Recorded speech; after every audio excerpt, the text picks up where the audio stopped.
Indefinite টেন্সের একটি উদাহরণ, মানে ফিউচার টেন্সের তোমার সমস্ত কিছু আজকে তোমাদের সঙ্গে আমি শেয়ার করব। তো দেখো, ফিউচার টেন্সের চারটি ভাগ, ঠিক? এই চারটি ভাগ কি কি?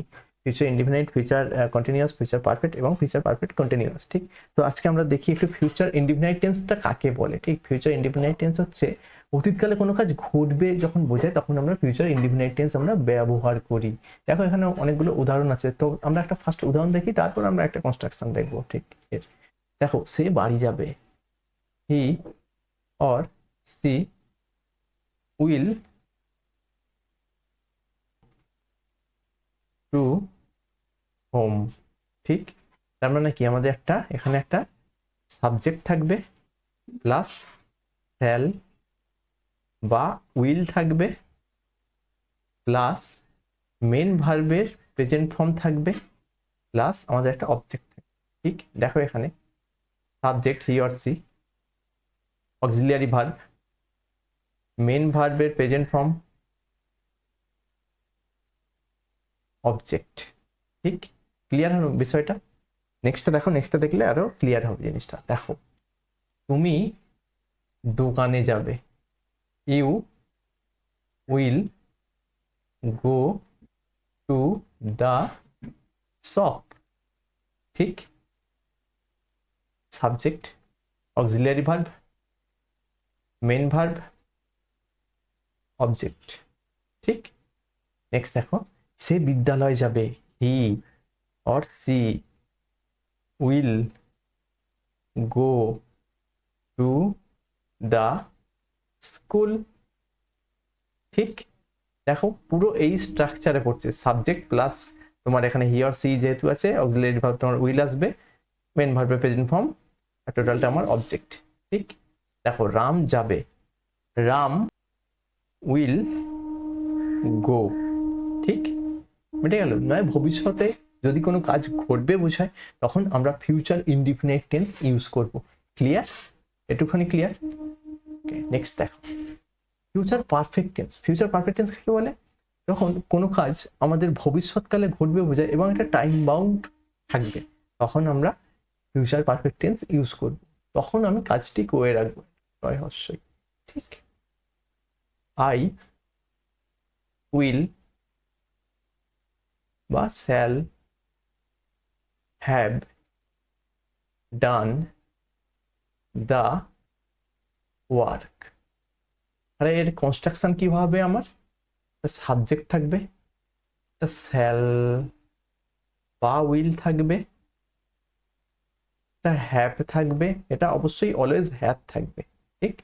প্লাস ভার্বের পাস্ট পার্টিসিপেল ফর্ম থাকবে, ভিপিএফ, ভার্বের পাস্ট পার্টিসিপেল ফর্ম, অর্থাৎ ভি3 ফর্মটা থাকবে, ঠিক? প্লাস আমার অবজেক্ট থাকবে।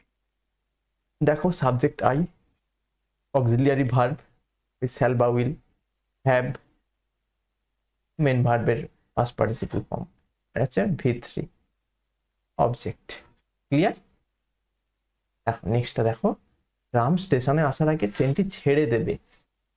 এখানে সেই দুটো কাজ, ঠিক? দুটো কাজ আছে, যে কাজটা আগে হবে তার আমরা ফিউচার পারফেক্ট টেন্স করব, ঠিক? দেখো, ট্রেনটি ছেড়ে দেবে, রাম স্টেশনে আসার আগে ট্রেনটি ছেড়ে দেবে, তার মানে কি ট্রেনটা আগে ছেড়ে দেবে তারপরে রাম স্টেশনে আসবে। দা ট্রেন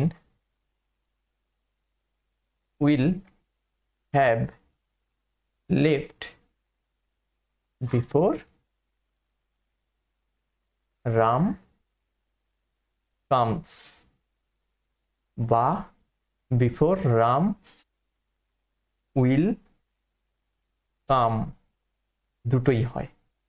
ঠান্ডাটা বলে দিচ্ছি, ভবিষ্যৎকালে যখন দুটো ঘটনা ঘটবে, যে কাজটা আগে হবে সেটা হবে তোমার ফিউচার পারফেক্ট টেন্স, যেমন এইটুখানি হয়েছে আমার, ঠিক?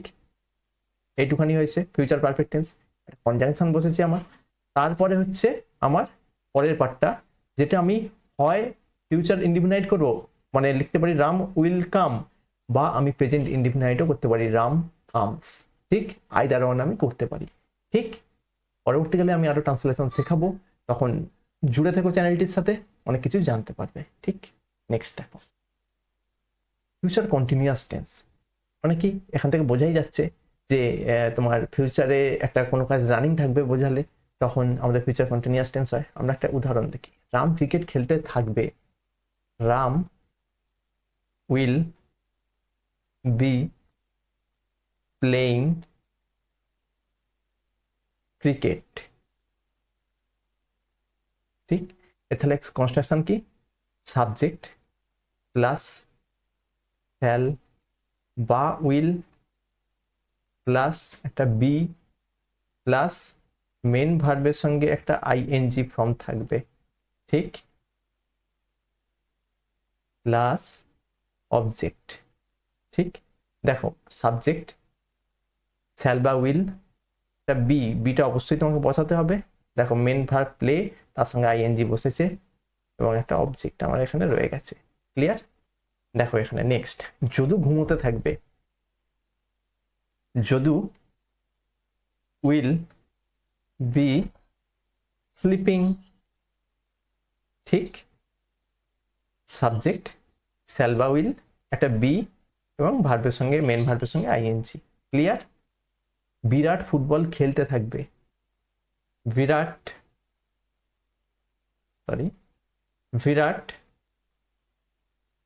Will be playing football. ঠিক, ক্লিয়ার? সাবজেক্ট অক্সিলিয়ারি ভার্ব, একটা বি আসবে, মেন ভার্বের সঙ্গে আইএনজি, অবজেক্ট। ক্লিয়ার? নেক্সট দেখো ফিউচার পারফেক্ট কন্টিনিউয়াস। ঠিক, ফিউচার পারফেক্ট কন্টিনিউয়াস কি হবে, যদু আসার আগে রাম পড়তে থাকবে। ঠিক, যদু আসার আগে রাম পড়তে থাকবে, এটা হচ্ছে আমার ভবিষ্যৎকালের দুটো ঘটনা। ঠিক, যে ঘটনাটা আমার আগে ঘটবে সেটা হবে ফিউচার পারফেক্ট কন্টিনিউয়াস এবং যেটা পরে হবে সেটা হবে ফিউচার ইনডেফিনাইট বা প্রেজেন্ট ইনডেফিনাইট। আমরা একটা উদাহরণ দেখি আগে। যদু আসার আগে রাম পড়তে থাকবে, তার মানে রাম আগে থেকেই পড়বে। Ram will have been reading before Jadu comes বা যদু উইল কাম। ঠিক, আমরা যে কোনো একটাই করতে পারি। ঠিক, ঠিক, দেখো সাবজেক্ট প্লাস শ্যাল বা will plus have plus been plus main ভার্বের সঙ্গে আইএনজি। ক্লিয়ার? প্লাস একটা আমার কনজাংশন আসবে, প্লাস ওই সাবজেক্ট প্লাস প্রেজেন্ট ইনডিফিনাইট বা ফিউচার ইনডিফিনাইট। এত বড় রুলস দেখে মাথা গুলিয়ে যাচ্ছে, স্বাভাবিক ব্যাপার। ছোট্ট জিনিস বলে দিই, দুটো ঘটনা তোমার এতে থাকবে ফিউচার টেন্সে। ঠিক, ভবিষ্যৎকালে দুটো ঘটনা, যে ঘটনাটি আগে হবে সেটা হবে future perfect tense, future perfect continuous tense, এবং যেটি পরে হবে সেটা হবে আইদার তোমার present indefinite tense or future indefinite tense. দেখো সাবজেক্ট অক্সিলিয়ারি ভার্ব উইল, ঠিক, তারপরে হ্যাভ আসবে একটা, তারপরে বিন, তারপর মেন ভার্বের সঙ্গে আইএনজি, তারপরে একটা কনজাংশন, তারপরে হয় আমি প্রেজেন্ট ইনডিফিনাইট করব বা যদু কামস বা ফিউচার ইনডিফিনাইট করব Jadu will come. Clear? Next দেখো, রহিম খেলতে যাওয়ার আগে ঘুমোতে থাকবে, তাহলে কোন কাজটা আগে হচ্ছে, ঘুমোতে থাকবে। তাহলে কি হবে, Rahim will have been sleeping before he goes to play বা হি